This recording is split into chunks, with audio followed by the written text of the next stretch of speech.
pulso! João Dória é um louco! Tá aqui, ó! Já era pra ter feito! Não vou ter Pessoal! Por favor, gente! Ó, tá lotado aqui, vocês estão de brincadeira! As pessoas estão morrendo aqui no hospital, na cachoeirinha, pra todo lugar! Olha isso aqui, ó! Estão comprando as coisas mais do que o excesso! Tem gente que vai receber dia 5 e não tem dinheiro pra comprar, quando chegar aqui não tem mais nada! Vamos pensar no próximo! Vamos pensar no próximo! A gente tem que pensar nos outros! Estão comprando tudo! Você entendeu? Vão se contaminar, vão morrer todo mundo! Tá cheio de carreta aí fora! O dono daqui tá ficando cada dia mais rico e a gente vai se foder! Vamos pensar, vamos morrer em pânico! A gente vai morrer! A gente não tem um governador de pulso! João Dória é um louco! Tá aqui, ó!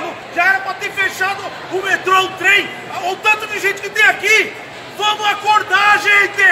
É epidemia! É epidemia! Vocês estão loucos! Olha o tanto de gente que tem aqui! Vocês estão comprando coisa mais do que a necessidade!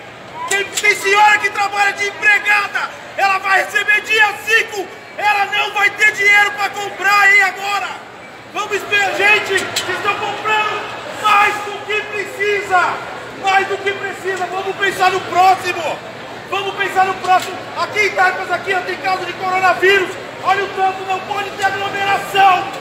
Não pode ter aglomeração! Vocês estão loucos! Vão pra casa! Compra só o necessário! Caralho!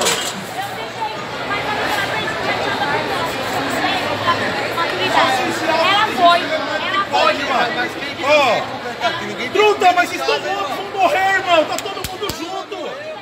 Tá bom, então. Daqui 15 dias a gente volta se falar. É uma pandemia! Vocês estão vendo o povo morrer. Falou, morre aí, morre.